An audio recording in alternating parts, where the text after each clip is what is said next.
विरार पश्चिम आगाशी येथे एकाने लाकडी बांबूने दोघांना मारहाण केल्याची घटना घडली असून मारहाण झालेल्यांमध्ये बहुजन विकास आघाडी पक्षाच्या माजी नगरसेविकेचा समावेश आहे।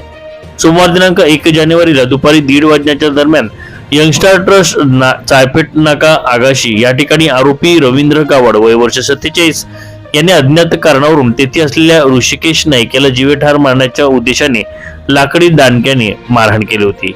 त्याला सोडवण्यासाठी तेथे असलेल्या माजी नगरसेविका रंजना थालेकर दोदडे वय वर्ष 50 या गेल्यावर त्यांनाही आरोपीने डोक्यात लाकडी दांडक्याने मारहाण करून गंभीर दुखापत केली व त्यानंतर आरोपी तिथून पळून गेला होता।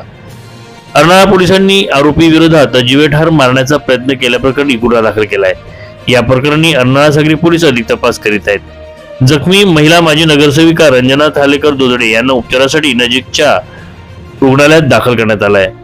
आरोपी रवींद्र गावड याला पोलिसांनी ताब्यात घेतले असून आरोपीने सदर हल्ला का केला याबाबत अद्याप माहिती उपलब्ध झालेली नाही।